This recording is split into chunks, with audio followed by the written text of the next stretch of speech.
Time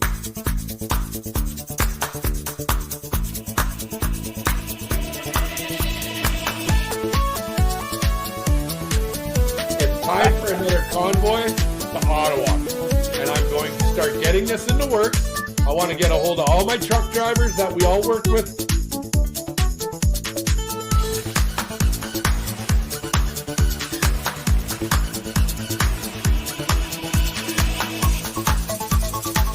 Do panel discussions like this, the more we talk about it in the open, the less hope the government has of evading responsibility for their actions.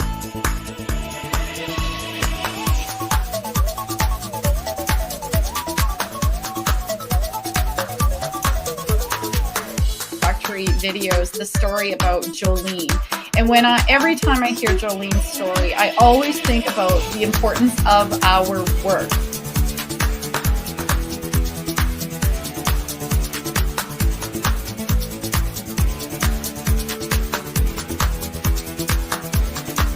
Still controversy over this topic. It's not one that I've dug into in detail myself. My focus has been very much the COVID file.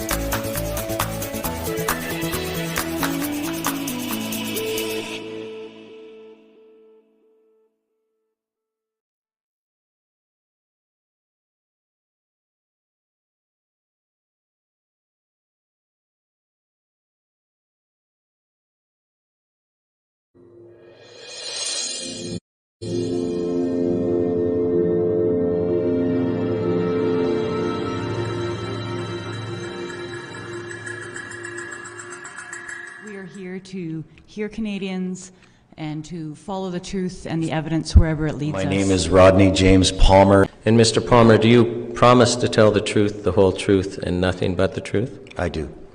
Now, my understanding is that you have worked as a journalist in Canada for 20 years.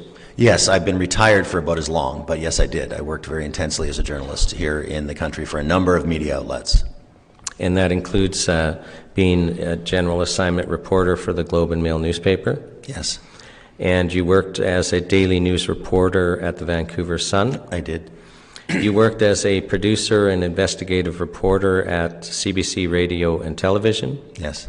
You were you worked at the foreign correspondent, and you were the foreign correspondent and bureau chief for CTV News, based in India, then Israel, and finally in China, based in Beijing. Yes. Can you tell us about your involvement in reporting on the SARS outbreak in China? Because my understanding is you were there at the time. I lived in Beijing and worked for CTV News every day, and that's when the SARS epidemic broke out. So I followed it extremely carefully. I went to weekly briefings with the World Health Organization. I went to weekly briefings with the China Foreign Ministry, and we attempted to cover the story as best we could from there. One of the significant stories that I worked on was the virus hunters. I thought this was a great phrase. What's a virus hunter? And this is a group of academic experts that come into a situation like SARS when it starts, and China allowed them to get as far as Beijing, but they wouldn't let them come to Guangzhou, where it was believed that there was the patient one, and what they were trying to find was patient one. So I had a little bit of experience with epidemics, pandemics, when COVID started, and I started noticing that it was extremely different. I was watching it very carefully as the news was trickling out of China. It hadn't come to Canada yet, but when they shut down Wuhan, I knew that it was very, very different. This was something that had not occurred before. Now, and I'm going to skip over, unless we have time later on, about your involvement with reporting on biolabs in Canada. But you've been asked to testify about, the standard process of news gathering versus propaganda at the CBC, and I'm wondering if you can tell us about that this morning. So to begin my presentation? Yes, please. I started noticing that something very different was happening at the CBC because I'm familiar with the process. I wanted to talk today specifically about the CBC, although what I'm about to say goes for most media, news media in Canada. But the CBC is very different. If you're the Toronto Star or CTV News or any private entity, Global News, and you want to publish something that maybe isn't true, or you want to take the position of a pharmaceutical company, you can do that. If you want to trick your viewers into believing something that isn't true, there's really nothing to stop them from doing that. However, the CBC is a public entity. We pay for it. It broadcasts on the public airwaves, and we expect them to tell us the truth because they've done it for 50 or 60 years. So what I started noticing was something very different. About a week, maybe two at the most, into the emergency, there was a story on the National by Adrian Arsenault, one of the greatest broadcasters we have, a national treasure. Adrian has a particular ability to appear to be discovering the facts in the moment, even if it's take 20. She can do it every time. She's a genius at what she does. But she turned this ability against us. I saw a piece on the 4th of April where she opens up and she's looking at her phone and she says, what do you do if this happens? Somebody sends you a family text, say it's your father, and he thinks that the virus was manufactured by China. This is on April 4th, 2020. It says 2023 on the slide. That's incorrect. It was 2020. And I thought, well, wait a minute. How do you know it wasn't manufactured in a lab in China? What evidence does the CBC have 20 days into this or 15 days into this that this was not manufactured in a lab? There was an assumption that she put forth instantly, and then she went to an expert guest who said, well, don't embarrass your father, you'll just push him away. You've got to bring him in and you've got to kind of convince him. And I thought, well, I'm a father. Who are you speaking to? You're telling my children not to believe their father. And I have some expertise and some experience in this particular field. And I thought it was shocking that the CBC was trying to get in between me and my children. And the expert witness was from an organization called First Draft, and she simply says, I'm from First Draft. We're a nonprofit that helps people navigate misinformation on the media. And I think of nonprofits, I think of the Cancer Society, the Diabetes Society. I don't think of a group of people who are attempting to change the minds of strangers from believing things that they don't want them to believe. I thought that was all very odd. So I looked into First Draft, and I saw that this organization was developed and is developing new techniques and methodologies for investigating online spaces. Our latest approach revolves around the concept of recipes. As with food recipes, says their website, these steps give directions to investigators or to reporters. So they give samples of what you can do. They say, here's an investigation. How anti-vaccination websites build audiences and monetize information. This is 2 weeks into the emergency. Here's the recipe. How are these anti-vaccination websites funded?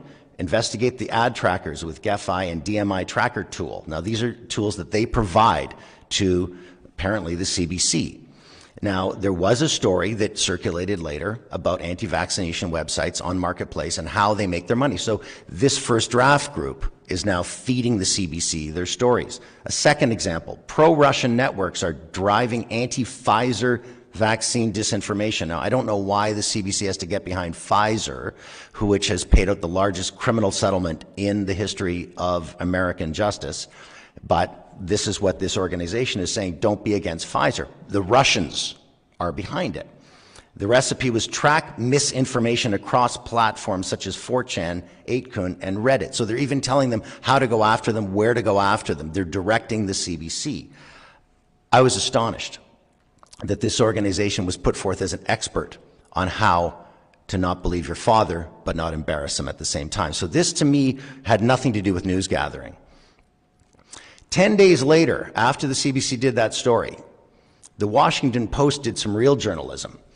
They pointed out that the State Department cables were sent from the U.S. Embassy in Beijing to Washington in 2018, warning about the Wuhan Institute of Virology, that it was unhygienic, and in particular, they said there was a serious shortage of appropriately trained technicians and investigators needed to safely operate the Wuhan Institute of Virology. This is January 2018.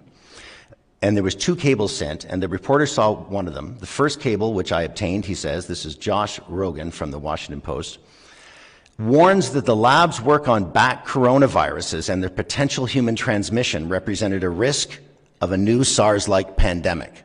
So not only at the moment when Adrian Arsenault was telling you don't believe your father if he thinks it came from a lab, it was not only probable that COVID came from the lab, but it had been predicted that it would happen 2 years prior by the US government.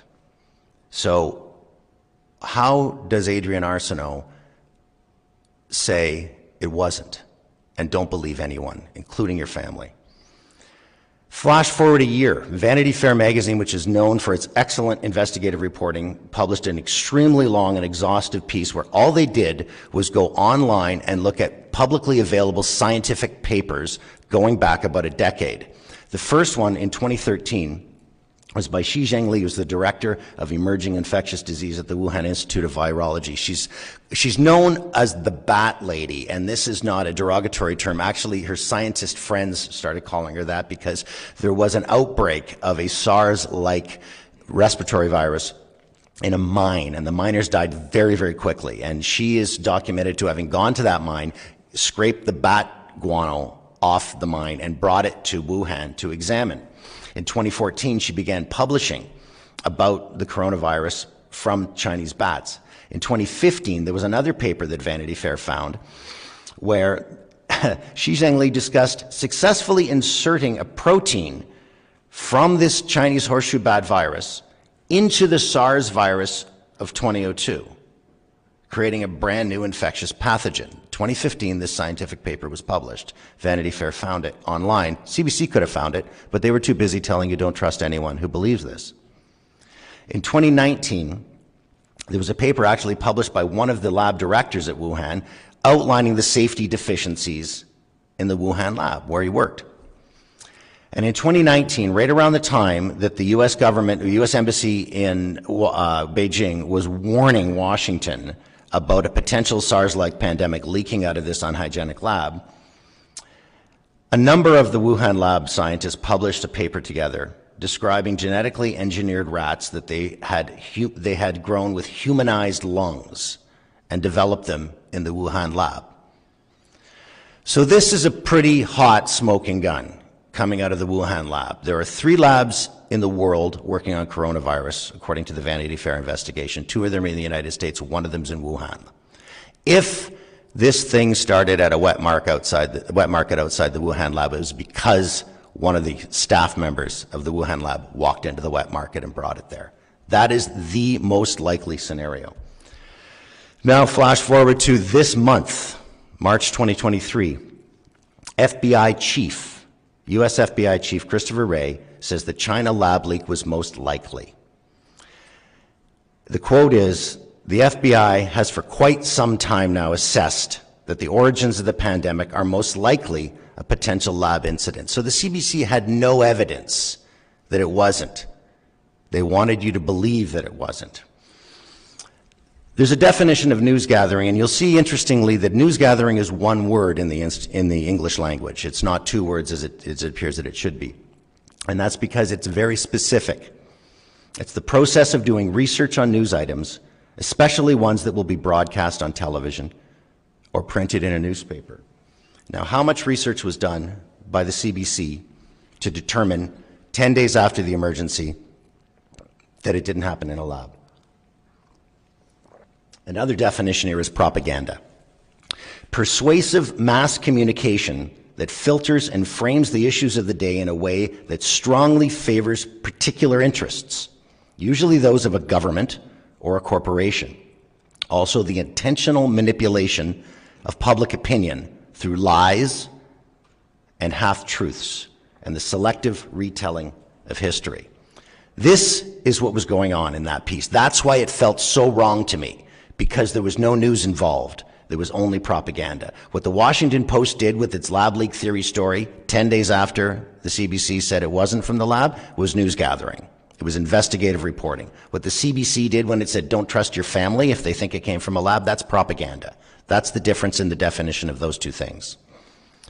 The Vanity Fair piece, reviewing scientific publications for a decade and uncovering the fact that human lungs were engineered on rats in Wuhan lab in 2019, just before the outbreak. is news gathering. Exceptional news gathering. I'm jealous of how good that news gathering was. What the BBC did, reporting on the FBI, saying they've known for a long time that it came from the lab, was news gathering. That's kind of news of the day, daily news. They said it, we're telling you they said it. What the CBC did by warning Canadians not to trust their fathers about a lab leak theory was propaganda. March 4th, 2021, about a year after the emergency, the editor-in-chief of CBC News, Brodie Fenlon, wrote on his blog, a recent survey found that about half of Canadians think journalists are purposely trying to mislead them. Well, that's because we're on to you. At least half of us pay attention to our gut, and we know that you are purposely trying to mislead us. But Mr. Fenlon said that CBC is going to correct this. To promote trust in journalism, the CBC has joined 4 organizations. I didn't know that they joined these organizations until I began to look into this a little bit. One of them is called the Trusted News Initiative, which is designed to filter news through its own trust filter system. Another one's called the Journalism Trust Initiative. It's basically the same name, but this one does more or less the same thing. Another one's called the Trust Project, and then Project Origin. And notice that none of these organizations have the word truth in them. If you tell the truth consistently, trust is automatic. If you don't tell the truth consistently, you have to say things like, please trust me. So I'm just going to quickly outline what these things are, because they're all basically the same thing. The Trusted News Initiative and the CBC announced together on the 27th, prior to the Adrian Arsenault piece, that CBC and Radio Canada are joining an industry collaboration of major media and technology organizations to rapidly identify and stop the spread of harmful coronavirus disinformation. I think the pandemic really started in China about 4 months prior to this, and 4 months prior to an unknown virus killing so many people, there is no disinformation. The scientists among our commissioners will tell you there is only information, and all information is critical at the beginning, particularly at the beginning. So immediately they were in a position of pushing one side of the story. Stopping misinformation means censorship, pure and simple. The Journalism Trust Initiative, a second organization that they joined, is run by an outfit called Reporters Sans Frontières, Reporters Without Borders. And when I was working as a correspondent in the Middle East, the Reporters Without Borders would take the side of, say, a Syrian journalist who was writing something against the dictator Hafez al-Assad and maybe had been imprisoned, and they were trying to bring attention of the world to this imprisoned journalist. That's the kind of excellent work this group did. In 2020, it shifted completely to start something called the Journalism Trust Initiative, starting an algorithmic indexing based on their criteria to improve your revenues, meaning if you run your news organization through their filter, they'll make sure that it gets up to the top of the Google page, so you'll get more clicks and more money will improve your revenue. There was an incentive there. Project Origin is another one that is, it's a collaboration between the CBC, the BBC, the New York Times, and Microsoft. And one of these organizations is not a news organization, it's a tech organization. One of the things they talk about here is that the technical provenance approach, in conjunction with media education and synthetic media detection techniques, to help establish a foundation of trust. Not truth, trust is what they're looking for. One of their tools is called the power of the machine, harnessing AI to fight disinformation. So I can only surmise from this that Microsoft is using AI to identify anybody speaking words that they want to identify as to be censored or call misinformation, label misinformation, so you will agree with their censorship. The next one is called the Trust Project. Now this one is largely tech. Craigslist, Google, Facebook, and Microsoft are involved. Again, helping tech support trustworthy news. Helping tech. What do we care about tech and truth and news? How are they together all of a sudden? We stand for integrity. They say, look for our 8 trust indicators. We built the trust indicators. So they have listed, all they have to do is tell the truth. They don't need no 8 trust indicators. And interestingly, Google, Facebook, and Bing all use the trust indicators in display and behind the scenes. So somehow they are censoring it before it gets to you. I'm going the wrong way. These are the members of the Trust Project. Now, this goes way beyond the CBC. Globe and Mail is also in there. CTV is a member. The Walrus magazine in Canada is supposed to be an independent thought magazine. They're part of this project. The Canadian Press. So I put this up there to let you know that it is not just the CBC. The reason they all sound the same is because they're all part of this Trust campaign.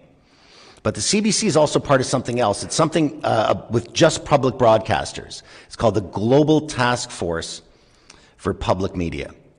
Global Task Force exists to defend the values and interests of public media. Excellent. But it was formed to develop a consensus and a single strong voice among them. And that's the CBC, BBC News, ABC Australia, Korean Broadcasting, they joined recently, France Television, Radio New Zealand, ZDF from Germany, and SVT from Sweden. Now, I can't imagine, having worked at the CBC for almost a decade and being told every day our job is to elevate the voices of Canadians on Canadian stories, to unite our vast country and make us all feel as one. What single issue do we have with Korean broadcasting when that is our mandate? What issue does Radio New Zealand have with Swedish television when their mandate is the same, to elevate their own people? This is a bizarre conglomerate of public broadcasters, and I would put forth to the panel that the public broadcasters are the ones that are not easily bought because the advertisers don't exist and therefore they have no influence. So something else was done here. Now, the Public Task Force is headed by our CBC president, Catherine Tate. She is the current president. 3 months ago, she gave a speech at Simon Fraser University. The first word out of her mouth was trust. Trust seems to be in short supply. The next phrase is disinformation, conspiracy theories, U2 rabbit hole. This is the Trusted News Initiative mantra. This is what she was talking about at Simon Fraser University. She goes around, makes speeches, and says, please trust us. So let's get to what they do. In addition to the first piece that I saw in the National that rubbed me the wrong way, I listened to a piece one day in my car by Matt Galloway, again, a national treasure. I love this guy. When I first heard him on CBC Toronto, I thought, oh my God, there's a future. He might be the next Zosky. And then he turned on us. He did a story on March 29th, 2021, where he interviewed a guy from something called the Center for Countering Digital Hate. And I thought this was going to be about anti-Semitism or something, digital hate. Instead, the guy said, people who are recommending vitamin C intravenous and hydrogen peroxide nebulization are hate. And I thought, well, how is recommending health treatments? I mean, vitamin C intravenous has been going on for 50 years. It's used in cancer treatment. It's used in all kinds of treatment. Hydrogen peroxide nebulization is a simple drugstore hydrogen peroxide 3% mixed with water and vaporized into a mask so you clean out your nasal passage and stop viral replication, and it's common. You can buy them. So how are these things dangerous? How are they hateful? It was particularly interesting to me. But the expert guest went on to say that these people will kill. And he said that the hydrogen peroxide nebulizers, which are benign, are literally inhaling bleach. This is his words, literally inhaling bleach. It's actually not. It's actually literally a hydrogen peroxide nebulizer. It's literally nebulizing hydrogen peroxide. It's not literally inhaling bleach. Inhaling bleach is literally inhaling bleach. He lied. So why is he lying to Matt Galloway? Why is Matt Galloway letting him lie to me on the radio? And I know it's a lie for a fact. The same guy from the Center for Countering Digital Hate, who also went on to say anti-vaccine misinformation is hate, which I believe diminishes the power of that word for all those who have experienced it. He went on Marketplace to say this, but then Marketplace took it to the next level. They became a censor. Marketplace reported 800 pieces of information to social media giants, attempting to have them censored, claiming they were misinformation. And then they complained that the media giants only took down 12% of what CBC said was wrong on the internet. So my questions are, since when is the CBC deciding what misinformation on other media platforms is? What is it their business? They're the CBC. Do your job. Pay attention to yourself. Why are you going out correcting in your view, what's wrong with other media? How is the CBC or Marketplace or this reporter qualified to comb the internet for 800 posts and declare them to be false? We never found out in the piece. And who at the CBC is the arbiter of truth and misinformation on the behalf of us Canadians who like to decide for ourselves? So I wrote a letter to the head of journalistic standards at CBC, Paul Hambleton, who has since left the position. I asked him to do 3 things for me, please. I told him who I was and that I'd worked there, and I named some people that we would know in common. And I said, please supply me with the policy at the CBC that describes the mandate to correct what you deem to be misinformation by other organizations.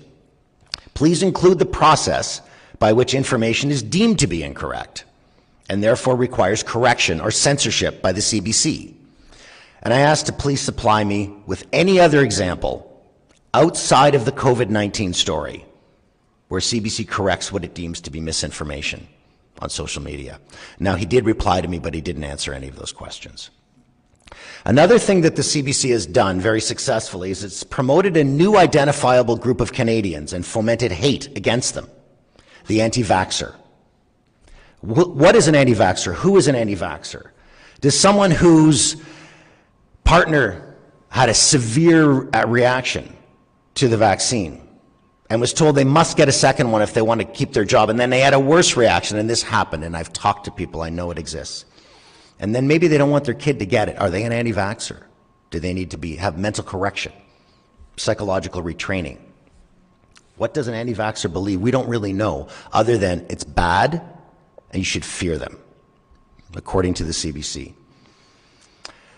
There was an interview with a Conservative member of Parliament named Marilyn Gladu from Sarnia, Ontario, at a time when the House of Commons was about to reopen to parliamentarians. And a number of the Conservative MPs had a very serious concern about the mandate against them. There was anywhere between 15 and 30 of them. They were starting a mini caucus of, I suppose, the unvaccinated. Now, Marilyn Gladu bravely took the interview with CBC about this because it was only going to go one way. And Katie Simpson, who, again, an amazing journalist, I think Katie's fantastic at what she does. Pardon my language, but she beat the hell out of this woman on the air. Everything that Marilyn Gladu said, which was reasonable and thoughtful, Katie responded, aren't you just giving air to the anti-vaxxers? Isn't this giving support to the anti-vaxxers? So the anti-vaxxer became the boogeyman in this story, and Marilyn Gladu held herself extremely well. And at one point, Katie said, are any of your unvaccinated colleagues going to try to get into the House of Commons? So I thought, wow, you've just framed them as like break-in artists or petty criminals here. And Marilyn Gladu answered, probably not. They need a passport to get in and they'll never get past the guard. And then she said, will you go to the Parliament? And Marilyn Gladu very coyly said, well, show up on the day and see if I come. And she stopped the interview and repeated the question and said, this is a matter of public safety. Are you going to come? So in that moment, she framed every unvaccinated person, including her guest on the show, as a danger to public safety. Katie Simpson had no evidence, and still has no evidence, that an unvaccinated person is any more likely to transmit COVID than a vaccinated person. And we now know that there's really no difference. And if anything, if you have natural immunity, you're less likely to get it or spread it. She had no scientific evidence. She had no basis of it. That's because this was not news gathering. She was practicing propaganda. An excellent example of CBC propaganda was a piece they had, Meet the Unvaccinated. Those people who are these strange people? Why some Canadians still haven't had the shot? The subheadline was, some suspect the science, some don't think they're vulnerable, and some just don't trust the government. There was no mention that the vaccines were not fully tested by the standards that vaccines have always been tested in Canada. No mention of that. People knew that. But there was no mention that that's maybe why they didn't want to do it. There was no mention of the adverse reactions that were already at this point being reported on government websites, including deaths from the COVID-19 vaccines. They limited that side of the story. They suppressed one side because it wasn't news gathering, it was propaganda. On January 15th, 2021, the CBC published a story where they said talked about a scientific paper that was written by a number of esteemed Canadian scientists and academics that the COVID-19 booster shots didn't work. They were only 37% effective against Omicron. So the story was then updated. Somehow they shifted the data and it was a slight difference. So the CBC story was the original study was seized on by anti-vaxxers, highlighting the dangers of early research in pandemics. In other words, don't trust the scientists. The anti-vaxxers will put their message out. So this study found that the boosters only worked 30%, they were only 37% effective. So the story goes on to say that the study was revised, but not before being spread widely on social media by anti-vaxxers, academics, and the Russians. So we got some boogeyman in there, the Russians, but they're saying anti-vaxxers, this group they're fomenting hate against, is equated with academics now. Now they're belittling the academics because they don't like what they're saying. Not because what the academics are saying isn't true, but the CBC has a different message for us. So this is the most mind-blowing part of this particular story. Just bear with me here for a minute. When the findings were updated with additional data, they showed very different results, say the CBC. The researchers found that vaccine effectiveness was 36%, even less, against symptomatic Omicron, 7 to 59 days after 2 doses. So after your second dose, you got about a month, and then it's only 36% effective, with no protection after 6 months. So they were no good 6 months later. So by any measure of vaccine, they don't work, or our expectations of a vaccine, they don't work. But after 6 months, or after the booster, it was 61% effective 1 week after the booster. Now notice, so that's the correction. Instead of 1 week after the booster being 37% effective, it was 61% effective. This is a marginal difference. This is not a dramatic difference. It's particularly because there's a qualifying language, and I'm trained to recognize qualifying language because it's redundant and it should always be removed before broadcast. So it used to be called not ready for air, but now it's broadcast regularly. So 61% effective 1 week after the booster. What about 2 weeks after the booster? They're not telling us. Maybe it went down to this 37. We don't know, because they are selectively telling. This is, and the definition of propaganda, this is a half-truth. It's not the whole truth. This is a collection of headlines that were between May 2021 and September 2021. And I'll take you back to, this is the big push for vaccine mandates. The university kids all had to get vaccinated if they wanted to go to school. Government workers had to get vaccinated by around mid-September. I'll just read them quickly. A psychologist explains vaccine hesitancy. Experts weigh in on the possible factors behind hesitancy. Black Canadians are more hesitant about COVID-19, survey says. Vaccine hesitancy can make for awkward talks, like if you don't believe your father. Mediator says.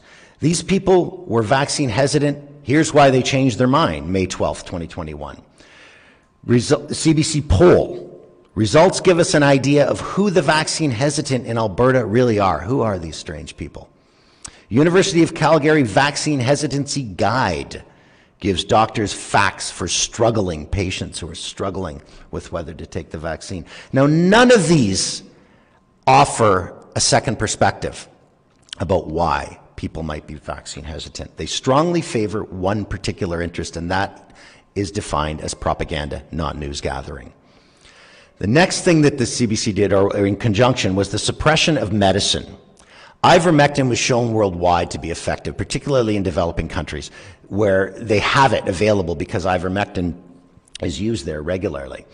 Now, on September 2nd, 2021, again, right around the time when we needed to have no medicine because they wanted to force the mandate, Health Canada is warning, this is from CBC Broadcast, Health Canada is warning people not to take a drug meant for horses and cows to combat COVID-19. Ivermectin is a dewormer in animals and, quote, can cause serious illness, even death in humans.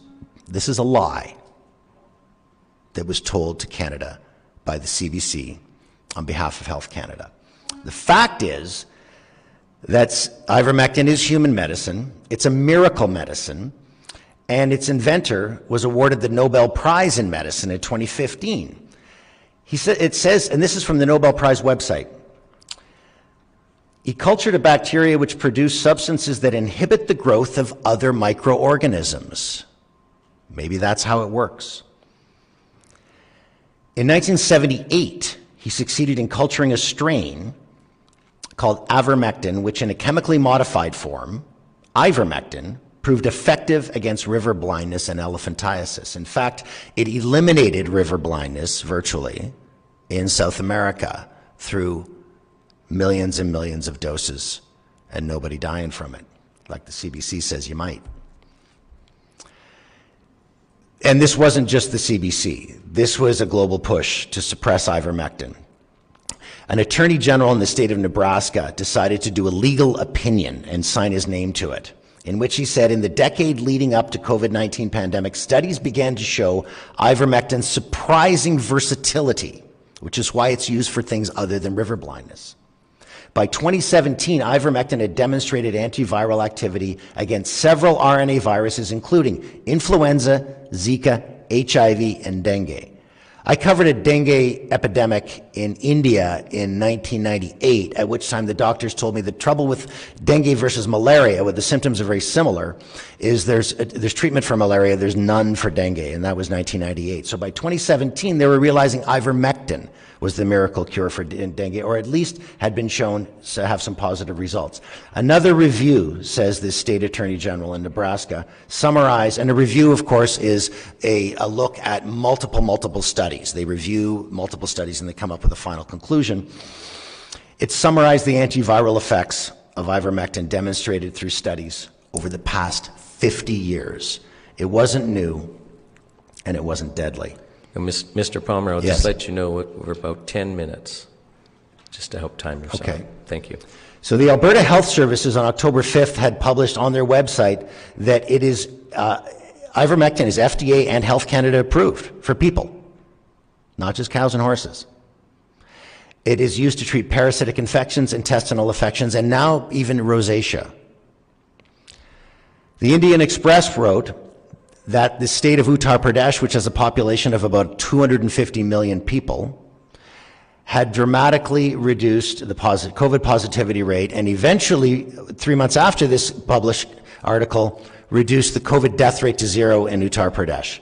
So when a doctor named Daniel Nagase walked into an emergency room in Alberta and found 3 people dying of COVID. Their charts showed that they were getting worse every day. He decided, based on the Alberta Health Services, based on these stories out of Uttar Pradesh, to ask them if they wanted to try ivermectin. It was their choice. They all said yes, and they all got better.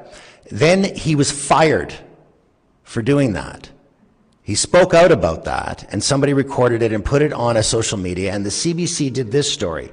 Doctor who says he gave ivermectin to rural Alberta COVID-19 patients prompts a warning from the health authority for spreading misinformation. In the same story, he says the drug worked quickly, allowing all 3 to leave the hospital. And I called Daniel Nagase, Dr. Nagase, I interviewed him, and he said one of them was 90. And he went back to his nursing home. They almost got completely better within 18 hours, but another Alberta Health Services medical director barred the patients from getting any more of the drug. Can you imagine if you can't breathe and somebody gives you a pill and you can breathe and another doctor comes in and says you're not getting any more? That happened. It's in this CBC News story. And they went after the guy who cured them. Dr. Nagase was removed from the hospital and relieved of his medical duties the following day. The story here is that a doctor cured COVID with a pill that cost a nickel that's already been working all around the world. We can all go back to our hockey rinks. We can all go back to our jobs. We don't need the experimental vaccine. There's a pill. All we have to do is put a good supply in every hospital in Canada, and if anybody gets sick enough that they can't breathe, they go into the hospital, they're administered ivermectin, and 18 to 36 hours later, they're breathing and they go home. End of pandemic. Dr. Nagase should be on a stamp. 20 years from now, there should be a little vignette about that moment when he decided, I'm going to try this drug and end COVID-19 in Canada. Instead, the CBC went after his throat because it's propaganda. It's not news gathering. This is the photograph on the slide here of the ivermectin from the CBC website, under which the cut line says ivermectin is used primarily to rid livestock of patients. I'll draw your attention to the box in the photograph's hands and the yellow on the right-hand corner where there is a picture of 3 human beings. So this is international and multilingual. There's an adult and an adolescent and a baby. And the baby has an X through it because you give babies ivermectin in a liquid suspension so they don't choke on the pill. This is human ivermectin, photograph on the CBC website, and they're saying it's for livestock. This is a lie, a half-truth, disinformation, propaganda brought to you by the CBC. What the Indian Express did by telling what the Chief Minister said about ivermectin's success was news gathering. What the CBC did, saying ivermectin is for horses and cows and can cause death, was a lie, and it was only propaganda. There's no other way to describe it. Quickly going, because I'm running out of time here, to the Freedom Convoy. I happened to be in Ottawa visiting friends. I had been doing some volunteer work with the Canadian COVID Care Alliance, which is an excellent group of scientists, and I encourage everyone to look at their website if they're looking for truth instead of trust. There's a photograph here of your witness standing in front of the Peace Tower in Ottawa, looking down on all the Canadian flags, the Quebec flags, the Freedom Convoy. These are the photographs I took. Families, somebody holding the Charter of Rights, freedom, lest we forget, from the vets, and God bless. This is what I saw. And the very first report on the CBC was by an excellent reporter named David Common, and he's walking, you can look this up, he's walking through the crowd and he's feeling that positive energy. And he can't even contain himself. He says it's a party. There's jubilance. Thousands of Canadians protesting the mandates. That was day 1. On day 2, these pictures emerged. Nazi flag. Confederate flag. The Canadian Confederate flag is largely meaningless in Canada because it doesn't have any history in our country, but it is a symbol of hate, and it's used as a symbol of hate. So when these photographs emerged, our Prime Minister came out and condemned the hateful rhetoric. He said he will not meet people who promote hate. So that was it. If that's 100,000 Nazis out there, and I don't know where we were hiding them before this day, but we had 100,000 Nazis, according to the Prime Minister, who are promoting hate, end of story, no meeting, not going to discuss your issue. So I did what any journalist would do, and I looked for a reaction story. The Prime Minister says this about you, what's your reaction? I went up and I knocked on the very first truck that was very close to the CBC building, maybe about 200 meters from the CBC. I knocked on the very first truck and I interviewed the very first trucker. What would you say to the politicians like Trudeau, Singh, the mayor of Ottawa, who say this is organized by the far-right extremists and the racists? I'd say you're all lying. You know you're lying. Look at me. Look right around in Ottawa. We are from every nation, every country, every background, every color that you can possibly find, you can find in Ottawa in the last couple of days. You know you're lying, and that's false. And like a good journalist, I went to the next truck. I didn't just take his word for it, that he wasn't a white supremacist. I asked this man, at the very next truck, is a group of far-right extremist racists. That's just garbage. That's hogwash, because there are people from all walks of life out here, right? I'm a man of color, right? And I have every few trucks you go down, there's someone of color here, right? There are people in the street that are colored. I'm not too sure where they're getting that from, or who they're looking at, or who they're talking to, because this is nothing like that, right? There might be a few folks here who want to spread a different agenda and try to tarnish what we stand for, but that's them saying a far-right movement, that could not be far from the truth. Why are you really here? I'm here to stand up for fellow truckers and push back, because the government keep pushing us, and it's not democratic anymore if the government will try to control the people and forcing you to do things against your will. Why weren't these guys on the CBC? It's their job to go out and do a live. It's not even hard. They just had to walk. It was right outside their door. I went out and I found another guy. Look at this guy. Do I look like a white supremacist to you? Says this man of color. He is a very interesting guy. When he heard about the trucker convoy, he was living in Calgary. He got in the car with his wife and his very young child. I think his son was about 4, and they drove all the way to Ottawa to support. But these 3 pictures were defining that movement. The Nazi flags and the Confederate flags, and I thought, I didn't see them. I was there those first 5 days. I didn't see any of these flags. Rebel News, which is an alternative news, which was marginal because it's largely a conservative mouthpiece, I guess you would call it, trying to get rid of Trudeau and put a conservative government in. That's kind of their position. But during the last 3 years, there's been more truth on Rebel News than I've seen on any other media in all of Canada, and I say that as an experienced journalist.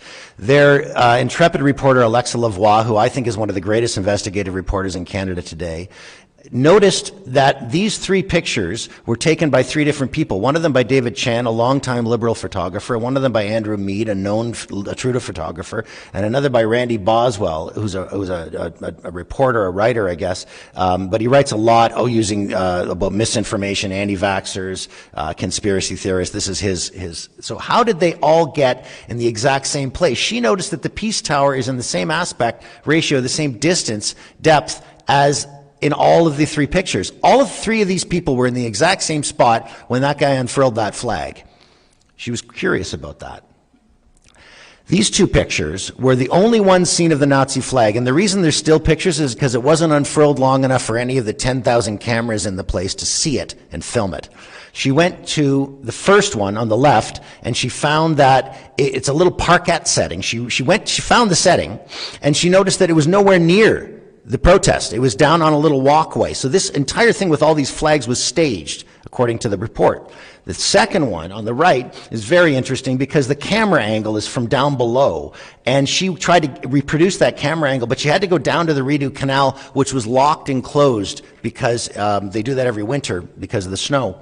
And it's for safety reasons. So she wondered, how did someone get down to that spot in a locked and closed area at the moment that that flag was unfurled? And she pointed out that it was on the west wall of the Chateau Laurier Hotel next to the Parliament buildings, and that angled staircase only exists in one spot, and as soon as he's up to the pillar, he's on Wellington Street, and nobody saw the flag on Wellington Street or filmed the flag on Wellington Street. So that was the moment that that flag was unfurled, and there was a photographer there at the moment to take the picture. So how did that get out so far? She discovered, Alexa Lavoie on Rebel News discovered that the first person to tweet that picture of that nasty flag, that nasty flag, it is a nasty flag, the Nazi flag, was Justin Ling, the CBC reporter. CBC website says Justin is award-winning investigative journalist who specializes in stories that are misunderstood. Justin said he didn't want to reveal his source, who sent him that photo. I've seen several of Justin's pieces, and he almost never reveals his source. You have to trust. And he believes it. Mr. Palmer, I'm going to have to cut you short and allow... You want me to stop now? Yeah, and allow the commissioners. They might have a couple of questions for you, and then we have to take a break. Okay.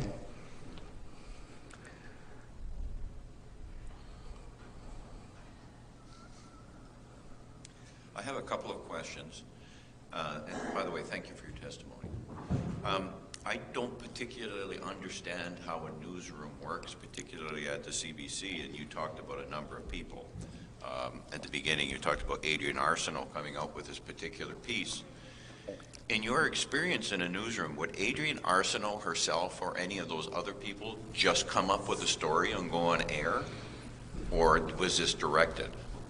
Every story at the CBC National is a collaboration by many people, and there's a hierarchy of decision making.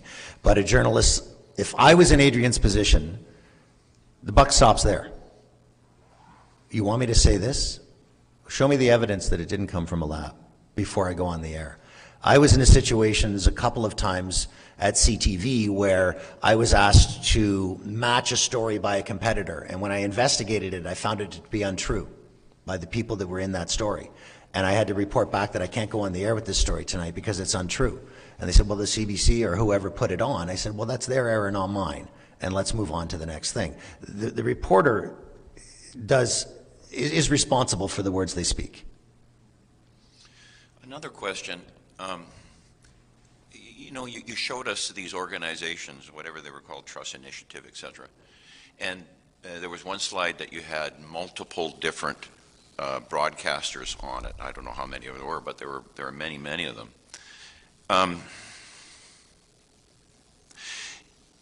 If I also understood what you were saying, a lot of these broadcasters worldwide were saying the same things at the same time. when does an organization go from an association to a monopoly? And did you do any investigation into commonality and ownership across these different media platforms? I didn't, no.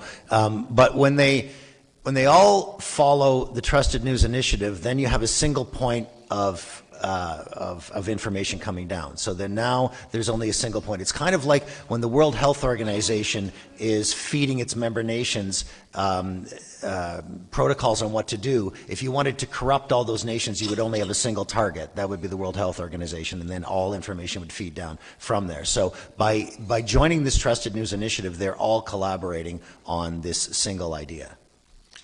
Another question. Given the current or the recent rewrite of the Canadian Broadcast Act, do you think that this rewrite will promote independent journalism in Canada, or will it have some other kind of effect? I have to confess I'm not familiar with the rewrite of the Broadcast Act, but independent journalism is not being promoted currently in Canada. In fact, all of the money that's flowing to the various journalism organizations is not flowing to Rebel News, oddly enough, and they are the ones that I see telling the truth.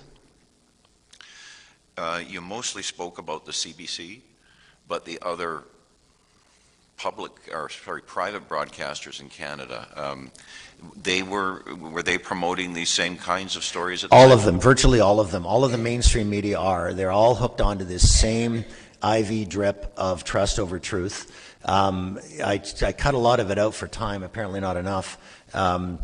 But the Toronto Star did a number of particularly horrific stories, one of which was putting a 9-month pregnant woman in profile, her photograph, saying the headline was pregnant and hesitant, and the story was about her journey to decide to vaccinate herself with this unproven vaccine that was never tested on pregnant women. And that was to encourage readers to vaccinate themselves if they're pregnant. Another one they did was they falsified their identity in order to get an appointment with a doctor that didn't want to do an interview with them, and then got a prescription for ivermectin under a false name, and then went and fulfilled the prescription under a false name, and then reported the doctor to the College of Physicians and Surgeons, and then went front page with the story. It's atrocious, absolutely atrocious. My last question is, in the hearings in Truro, we had a number of witnesses, extraordinary witnesses actually, extraordinary Canadians, who came forward from different areas, different employment areas. We had nurses, we had doctors, we had construction workers, I believe, who were fired from their jobs for either resisting the mandates or not getting the vaccinations. Are you aware of this happening with reporters and journalists in this area as well? I met one who approached me and said that they worked for a major media organization, and I think they said they had to take the time off. They basically had to go home and not be paid, and then they were eventually let back in when the mandate dropped. But I don't know how many. That was one person who approached me, and I don't know if there are how many others there may be. Thank you very much. That's all I have. Anyone else? Mr. Palmer, thank you very much for your testimony. I think there's one more question. Okay, thank you very much for your testimony. I'm wondering propaganda has been around for a long, long time everywhere. But I think in my youth it was not, at least I was not aware of it as much as I am. You've been working in the news industry for a long time. When did you start seeing that we were going in that slippery slope of propaganda? And I guess the question I'm wondering about is, what's the exit out of it? When I first started noticing it, I showed you, was within days of the emergency. The exit out of it is a big, big question, because the CBC has not missed the story. The CBC has betrayed Canada and betrayed Canadians by resting on the laurels of decades of hard-fought journalists who did their work and entire careers of investigative journalism, and they're using that to trick us. So they morphed into propaganda in a moment of exception. The beginning of COVID, we were all on board with let's all go hide and stay home because we're afraid. But the period of exception is over. You could forgive them for allowing themselves to be an apparatus of the public health because it existed. It was a broadcast system that we could send messages to on a daily basis. And in a moment of exception, you could say, okay, we're going to let the CBC be the public health system right now. But the emergency's over, and the exception still exists. So how we get out of this, I'm not sure. But there would have to be a wholesale redesign of the CBC, because I think that it would be extremely difficult for the number of people in that organization to admit to themselves as they go to sleep at night that they cause deaths by misinforming people and disinforming people. It's a very tough thing to get out of. And if I can just break in, Commissioners, we have Dr. Robert Malone coming on in 5 minutes and 24 seconds, and we should take a break before then. So it's different, as you know, that with equity comes... Class, please welcome the new student, Robert. Welcome, Robert! Well, thanks for the warm welcome, Teach. It's lit, no cap. Take a seat. White privilege is something Welcome. that each and every one of you bigots and colonists have. Wow. Oh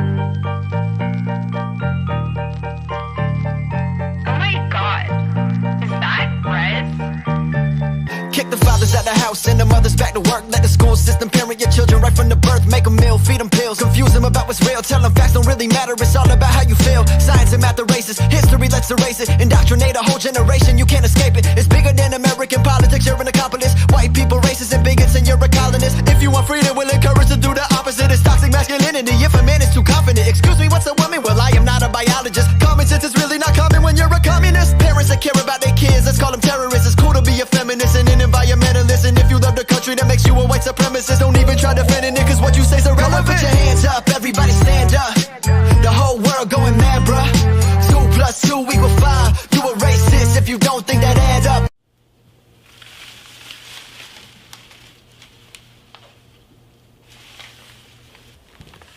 You better not be in here telling these children that men can't get pregnant. Of course not, Mr. Smith. And did you tell all the white children that they are racist? And colonizers and bigots, yes. Very good. Go and put your hands up, everybody stand up. The whole world going mad, bruh.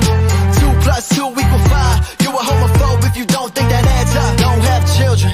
If you do, then abort them. If your neighbors don't comply with the government, then report them. If you have independent thoughts, then just ignore them. Communism's the way, democracy is too boring. Bring your kids to a drag show. Give them a couple dollars to put right up in their asshole. Don't worry about the Epstein flight logs. The case is closed, so don't even go and ask, bro. Trust the WHO and CDC. None of our politicians work for the CCP.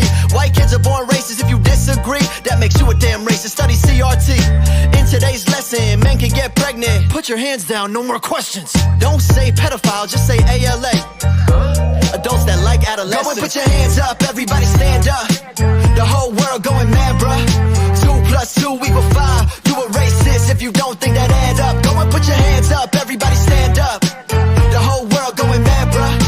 2 + 2 = 5. You a homophobe if you don't think that adds up. We want to drive the whole world crazy. Brainwash kids from the time they're babies. We want you dependent and lazy. They never learn